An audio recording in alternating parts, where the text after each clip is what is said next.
Yang tidak sesuai sunnah itu habis sholat nggak ada zikirnya, itu nggak sunnah. Ulama Imam Nawawi sendiri gitu kan, yang bukan definitif ahli sufi gitu, itu juga mengatakan bahwa tidak ada larangan dalam zikir menggerakkan badan atau menggerakkan kepala. Jadi orang yang mengatakan zikir gerak-gerak kepala itu bid'ah, kalau dalam konteks bahasa ini berarti sama dengan orang munafik. Seperti kita belajar tafsir, ada gurunya. Ada gurunya. Masa kita belajar ihsan tidak ada gurunya? Nah, gurunya inilah mursyid. Makanya kata Imam Syafi'i, sufi faqihan wa sufiyan wa kun laisa wahidan. Jadilah ahli fikih dan ahli sufi sekaligus. Assalamualaikum warahmatullahi wabarakatuh. Waalaikumsalam warahmatullahi wabarakatuh. Alhamdulillah wassalatu wassalamu ala rasulillah wa ala alihi wa ashabihi wa mawala. Sobat TK News, apa kabar? Mudah-mudahan dalam keadaan cager bager lahir batin. Amin. Hari ini kita masih akan melanjutkan perbincangan kita dengan Syekh Ida Harab, tapi dengan tema yang berbeda. Kita mau bahas tentang zikir, salah satu amalia kaum tarekat yang diingkari, bahkan disesatkan ya Syekh. Betul. Ya. Kenapa kaum tarekat ini kan identik dengan banyak zikir. Nah, kenapa dianggap bid'ah? Bid'ah di mana Syekh? Dianggapnya bahwa Nabi tidak zikir yang seperti tarekat, yang banyak sekali, yang setiap saat. Padahal kata Siti Aisyah, Nabi itu zikirnya fi kulli hin, setiap saat. Bahkan ketika Siti Aisyah bertanya tentang bilangan sholat witir, Nabi mengatakan bahwa tanamu ainayya wala yanamu qalbi. Mataku terpejam tapi kalbuku tidak pernah lupa, tidak pernah tertidur, tidak pernah terpejam di dalam berzikir kepada Allah Subhanahu wa taala. Artinya zikir Nabi justru lebih banyak dari kita. Lebih Banyak dari kita setiap saat, kulli hinin waqtin. Bahkan untuk itulah para sahabat mencontoh Nabi, seperti pada episode yang lalu telah kita singgung bagaimana zikirnya Abu Darda. Dia dikatakan dalam asar sahabat, wa kana la yaftaru min zikri, bahwa Abu Darda tidak pernah lepas dari zikir. Beliau mengatakan zikirku itu setidaknya sehari itu 100.000 kali, kecuali tanganku keliru dalam menghitungnya. Begitu juga dengan Abu Hurairah, bahwa beliau berzikir minimal 12.000 kali. Ditambah lagi beliau punya tasbih, pintalan benang, itu jumlahnya 1.000. Lagi-lagi ini ada bilangannya. Iya, ada bilangan. Gitu kan? Ada bilangan. Dan itu tidak dicontohkan Nabi. Dan itu tidak dicontohkan Nabi. Dan Abu Hurairah la yanamu illa yusabbiha bihi, illa hatta yusabbiha bihi, kecuali Abu Hurairah itu berzikir dengan tasbih yang 1.000 itu sebelum tidur. Dan ini pengakuan anaknya, Muharrar bin Abi Hurairah. Jadi kan bilangan zikir itu tidak ada bid'ahnya sebenarnya. Tidak ada bid'ahnya. Sampai kita sholat sendiri kan Nabi katakan siapa yang berzikir subhanallah 33 kali setelah sholat, alhamdulillah 33 kali, fadilahnya banyak sekali. Nah ini kan bilangan gitu, bilangan. Jangan membatasi bilangan itu Syekh. Betul. Tapi kalau seandainya kita mau ngamalkan 33, itu silakan. Silakan. Dengan bilangan silakan, tidak dengan bilangan juga boleh. Jadi dengan bilangan tidak ada larangannya. Bahkan Nabi dengan bilangan itu sering sekali, misalkan Allah menciptakan alam dunia ini dengan bilangan, gitu kan. Khalaqal arda fi yaumain, 2 hari. Allah menciptakan langit 7, gitu kan. 7 langit. Jadi kalimat 7, kalimat misalkan bahtera Nabi Nuh 40 hari 40 malam, atau puasa orang-orang Yahudi umat sebelum kita selama 40 hari, itu kan bilangan-bilangan yang ini 40, kok di kita 40 lagi. Lalu ada angka 7 gitu. Angka 7 ini banyak sekali disinggung dalam bilangan zikir, ya, dalam yang angka 10-nya. Itu semua bilangan. Berarti ada rahasia di dalam bilangan itu. Jadi sebenarnya ulama tarekat itu menyebutkan bilangan ini sebenarnya itu ambang minimal. Ketika telah mencapai jumlah itu, diharapkan rasa dalam zikir itu sudah dia dapatkan. Dosisnya. Jadi setiap sekolah tarekat punya dosis tertentu. Seperti kita minum obat. Iya. Gitu. Kenapa sih masih ada takarannya? Kenapa nggak diminum semuanya aja biar sembuh gitu kan? Mabuk. Ada tahapan, ada saatnya seperti ini, ada saatnya seperti itu, seperti itu. Kenapa? Usia sekian minumnya 1 tablet. Betul. Usia lebih ini atau gejalanya lebih parah, minum langsung 2. Atau yang kecil 2,5 mili, yang besar 1 sendok 5 mili dan semisalnya. Dan ini dari ahlinya. Dan mursyid-mursyid tarekat ini adalah tabib kolbu yang sejati. Betul. Dan itu tidak ada larangan. Karena memang Nabi sendiri dalam bilangan itu hal-hal yang boleh-boleh saja gitu. Sampai pun zikir misalkan orang tarekat atau orang tasawuf dianggap zikirnya tidak sesuai sunnah di mananya. Nah, sering kayak gitu sih. Tidak sesuai sunnah. Misalnya orang tarekat nih kalau zikir kencang-kencang. Maksudnya bukan kencang-kencang gitu. Maksudnya suaranya keras. Katanya bid'ah sih.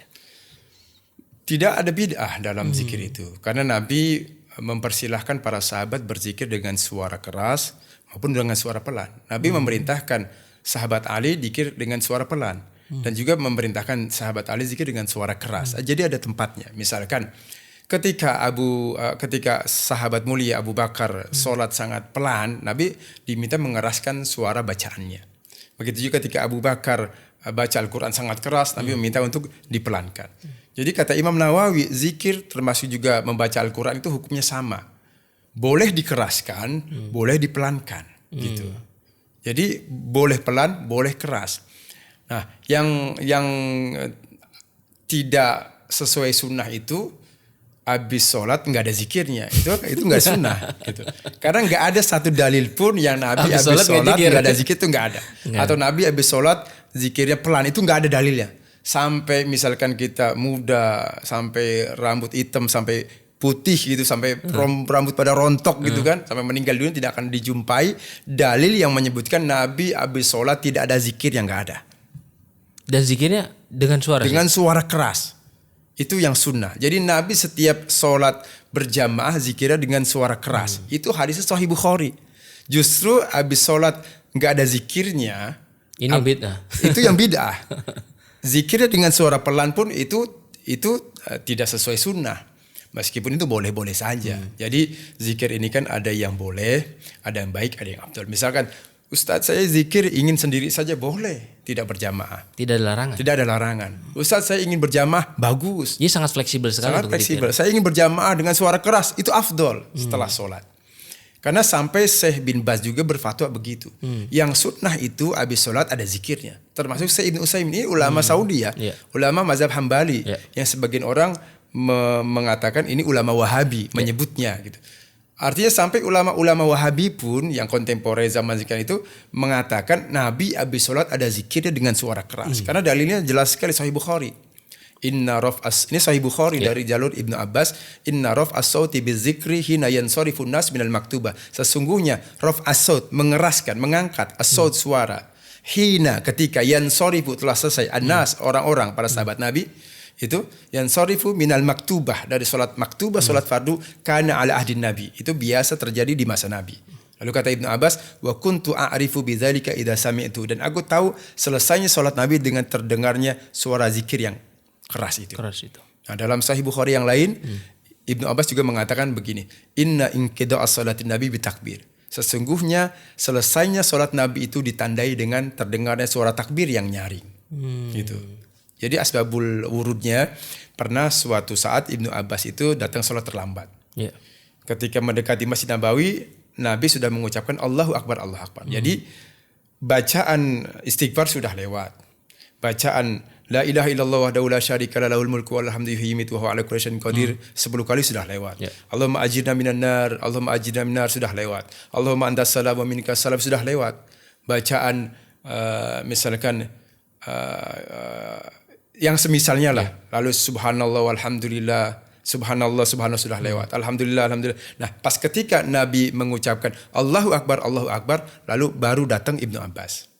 Oh, ternyata sholat sudah berlalu cukup lama. Gitu kan. Dari istighfar, udah kelewat. Berikutnya antas salam, subhanallah sudah. Dan itu semua bergema.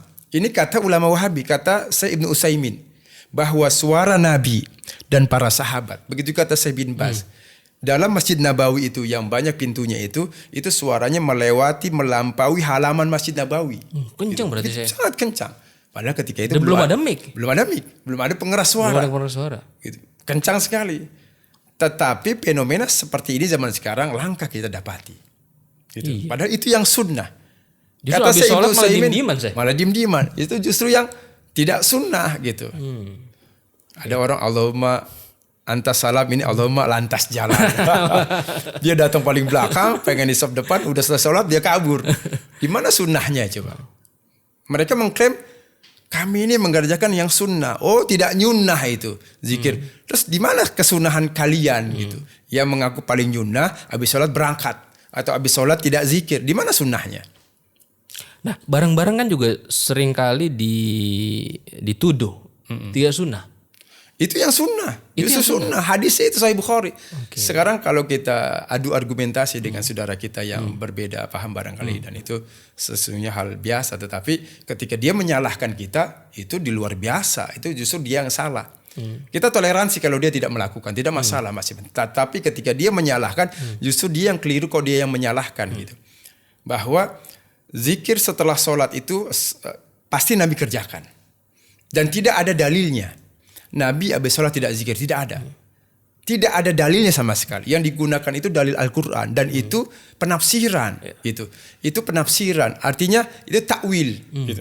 Dia mentakwil ayat wadhkur rabbaka fi nafsika tadarru'an wa khifatan wa dunal jahri minal qawli wudu wa asal gitu, wudu dan asal. Bahwa sebutlah nama Tuhanmu. Gitu kan. Fi nafsika dalam dirimu secara khifah, lembut, lemah lembut. Dunal jahri, bukan suara keras. Nah ini kata para ulama tafsir, bukan dalam kerangka zikir setelah sholat. Itu zikir setelah perang Hunain. Gitu. Ada konteksnya? Ada konteksnya, bahwa ketika para sahabat Nabi menuruni lembah, bertakbir, sangat keras. Allahu Akbar, Subhanallah. Lalu turunlah ayat ini. Kalau berzikir menyebut Allah, nama Allah itu, rendahkan suaramu gitu. Jadi itu ada tempatnya. Dan itu pun zikir selain sholat itu pun boleh dengan suara keras dan boleh dengan suara pelan. Tergantung di mana kita rileksnya, di mana kita membutuhkannya, di mana lingkungan kita, situasi dan kondisi dan lain sebagainya. Nah, kalau dan dua-duanya sunnah. Dua-duanya sunnah sih. Dua-duanya sunnah. Suara keras sunnah, suara pelan sunnah. Dua-duanya ada. Dua-duanya ada. Imam Suyuti kalau nggak salah pernah nulis satu risalah juga tuh Natijatul Dzikri fil Jahri bidzikri. Termasuk Imam Nawawi mengatakan seperti itu. Betul, di kitab Al-Adhkar kalau nggak salah sih. Salah satu pertanyaan juga gini sih.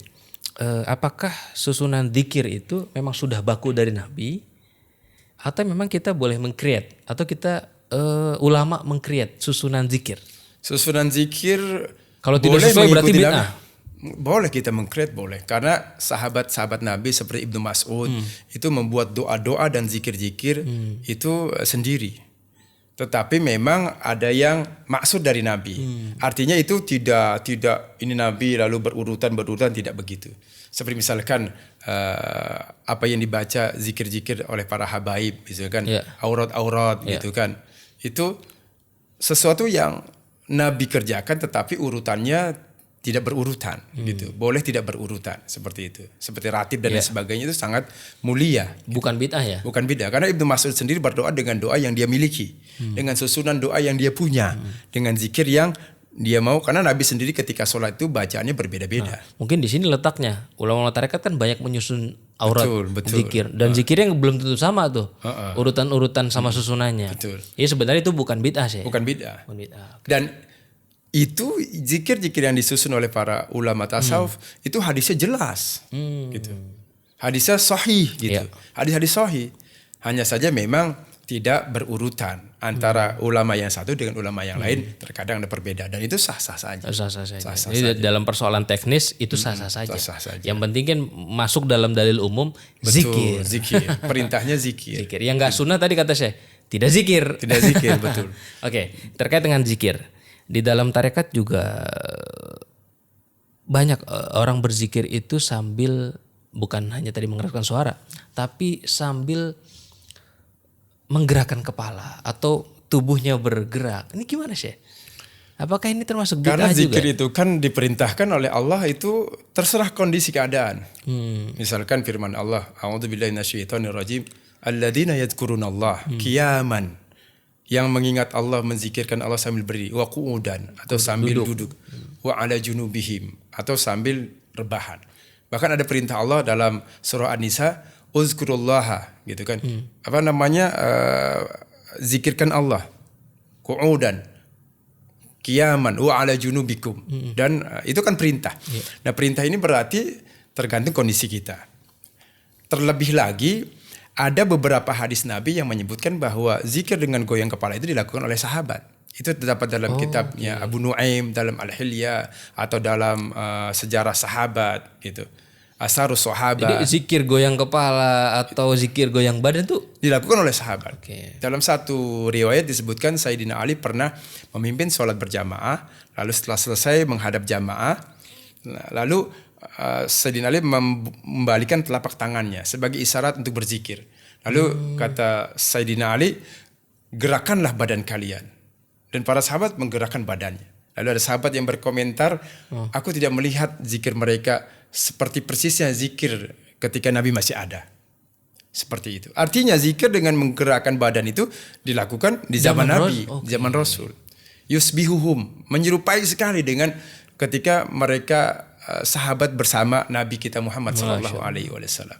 Jadi zikir yang dilakukan oleh sahabat dan tabi'in ini yang terkumpul itu merupakan bagian dari zikir seperti pernah dilakukan bersama Nabi. Dan itu tidak mungkin mereka mengarang-arang ya. Apalagi ayat Al-Quran tadi bahwa zikir itu tidak mesti harus kita diam gitu. Kita sambil jalan saja kita berzikir.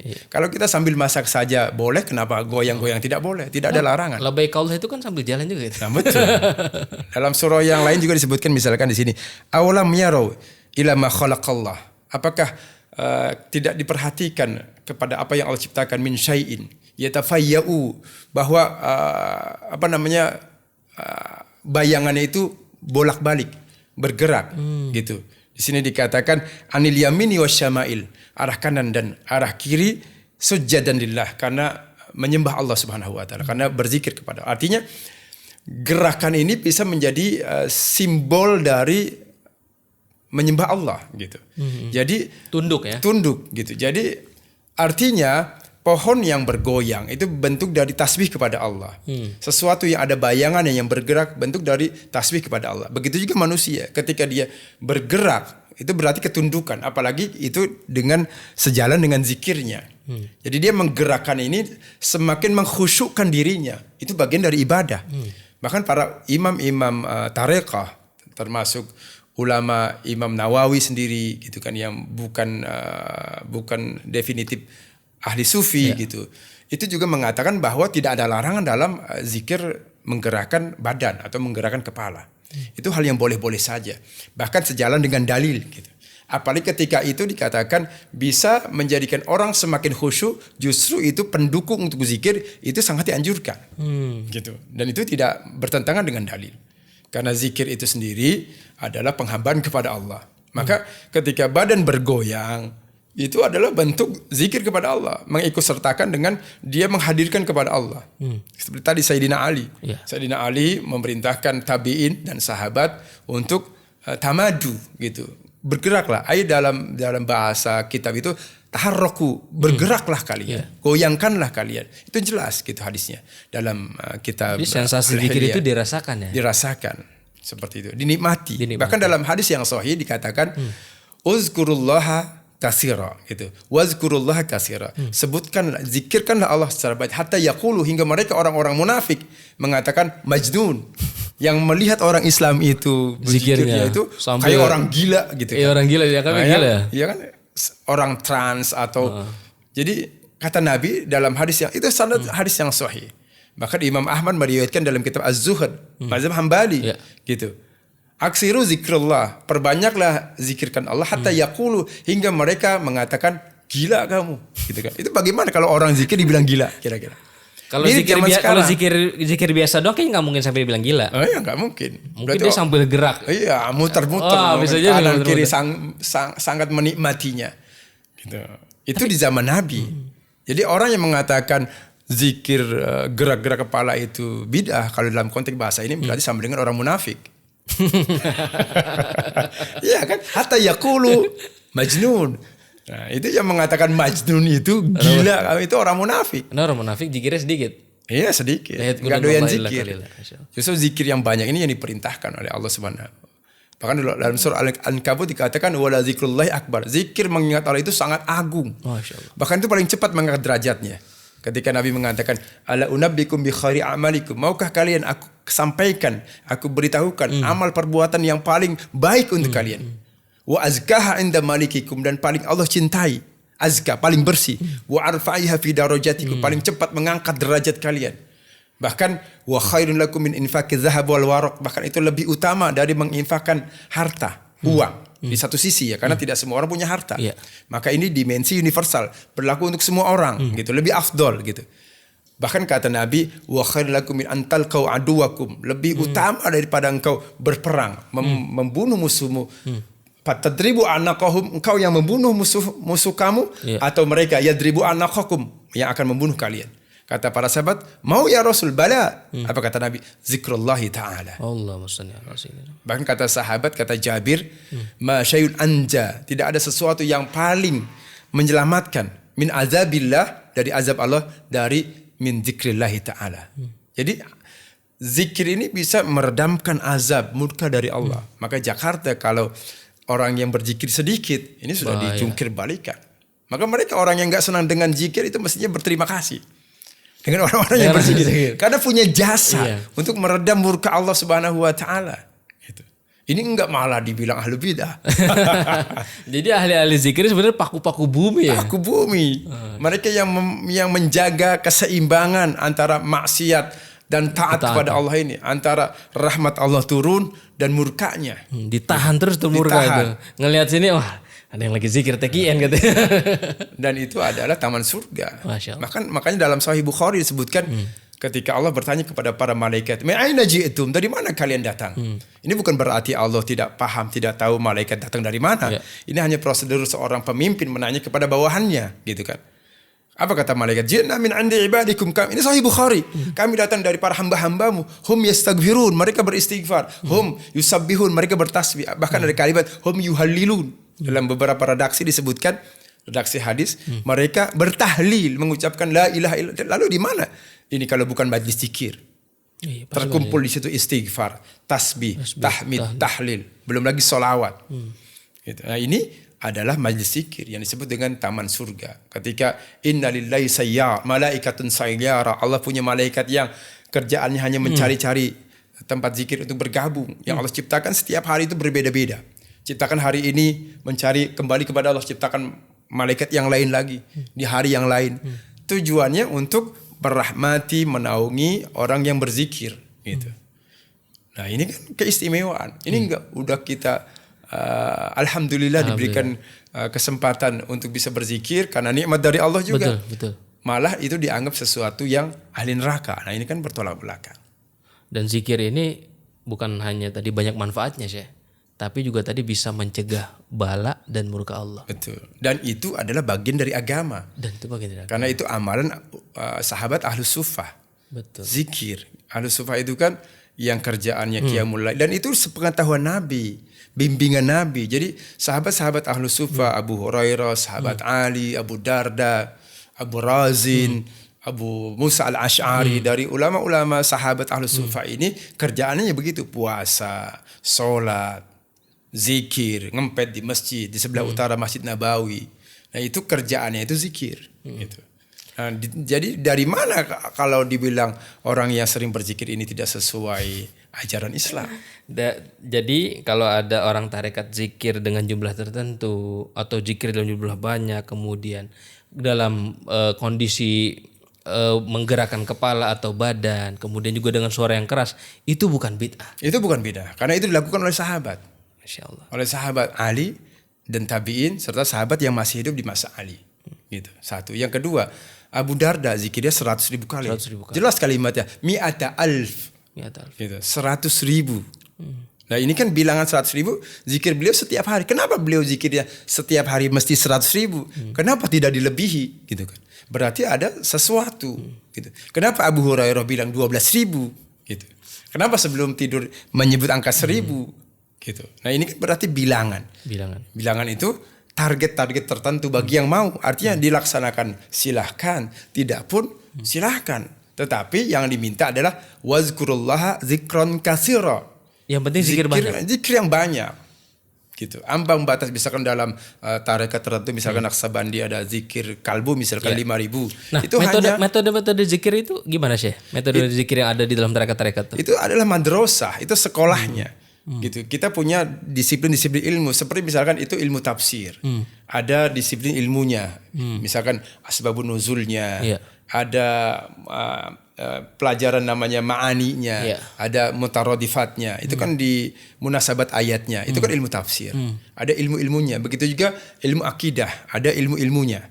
Gitu. Jadi ilmu akidah kan ada disiplin-disiplinnya. Iya. Begitu juga dengan ilmu ihsan ini yang tadi kita kupas pada perjumpaan yang lalu juga sudah kita jelaskan bahwa agama ini terdiri dari 3 pilar, gitu kan. Pilar Islam, iman dan ihsan. Nah, disiplin ilmu ihsan ini di situ bagaimana kita belajar mengamalkan ihsan, ada pembimbingnya, ada gurunya. Seperti kita belajar tafsir, ada gurunya. Ada gurunya. Masa kita belajar ihsan tidak ada gurunya? Nah, gurunya inilah mursyid. Makanya kata Imam Syafi'i, sufi faqihan wa sufiyan wa kun laisa wahidan. Jadilah ahli fikih dan ahli sufi sekaligus. Laisa wahidan, bukan hanya satu terpecah-pecah, harus integral, harus holistik gitu, utuh menyeluruh. Nah, sekarang orang Indonesia mengaku mazhab Syafi'i, padahal pesan Imam Syafi'inya untuk mengikuti Jadi sufi. Faqihan wa sufiyan wa kun laisa wahidan. Itu perkataan Imam Syafi'i dalam Diwanus Syafi'i. Jadilah seorang fikih dan sufi sekaligus. Kenapa? Kalau fikih saja enggak sempurna agama ini. Atau sufi saja tidak sempurna. Harus fakih. Makanya kata Imam Malik, kalau sufi saja itu akan zindik gitu kan. Kalau fakih saja akan fasik. Nah, ini menjadi kendala bagi orang Islam yang mengaku mengamalkan Islam secara purna, secara sempurna atau secara utuh, tetapi tidak mengamalkan ilmu ihsan. Nah, ini jomplang beragamanya. Dia akan limbung, jatuh. Kamera bisa pecah. Jadi agamanya ini bisa hancur. Jadi kaum sufi ini justru menjaga agama. Menjaga agama. Jaga. Betul. Menjaga agama, melestarikan agama. Jadi tidak benar kalau dikatakan ulama sufi ini justru mengotori agama. Di mana mengotori? Di mana amalan yang tidak sesuai agamanya di mana? Gitu. Semuanya ada dalilnya. Gitu. Bahkan mereka adalah kaum yang teguh menjalankan syariat. Betul. Bahkan ada hadis bahwa la yazalu ta'ifatu min ummati zahirina 'alal haq. Masih saja ada di tengah umatku, sekelompok umatku yang senantiasa melakukan amal ibadah itu. Gitu. Zahirina 'alal haq. Itulah ulama-ulama sufi, ulama-ulama tariqah. Gitu. Yang dimaksud zahirina 'alal haq itu seperti itu. Jadi yang mengamalkan kebenaran. Di mana banyak orang melupakan itu, bahkan menuduh itu sebagai amal yang bukan bagian dari Islam. Tetapi mereka la yazalu, masih saja senantiasa zahirina 'alal haq. Bahkan dalam Sahih Muslim dikatakan la taqumus sa'ah, gitu. Tidak akan terjadi hari kiamat selagi di muka bumi ini ada yang menzikirkan Allahu Allah. Gitu. Itu kan zikir tarekat. Di mana ada zikir Allahu Allah? Masjid mana? Di masjid mana? Di lembaga organisasi mana? Nggak ada. Apakah misalkan di kaum yang mengaku salafi? Nggak ada itu. Mengamalkan Allah nggak ada. Gitu kan. Nah, itu hanya ada di sekolah tarekat. Betul. Ada madrasahnya, ada gurunya, ada materinya, ada kitab panduannya, sehingga tidak tergelincir. Demikian. Masya Allah. Ini kita banyak dapat ilmu nih, Syekh. Amin. Mudah-mudahan perbincangan kita ini bisa menginspirasi orang supaya lebih banyak berzikir. Betul. Dan yang belum bertarekat bisa ikut bertarekat. Betul. Terima kasih Syekh Idham. Sama-sama. Kita jumpa lagi di lain kesempatan. Barakallahu fikum. Oke, Sobat TK News, kita jumpa lagi di Sabtu mendatang. Mudah-mudahan kita tetap dalam keadaan cager-bager lahir batin. Amin. Terima kasih sudah mendukung dan menonton channel YouTube TK News. Dan jangan lupa download aplikasi TK News. Assalamualaikum warahmatullahi wabarakatuh. Waalaikumsalam warahmatullahi wabarakatuh.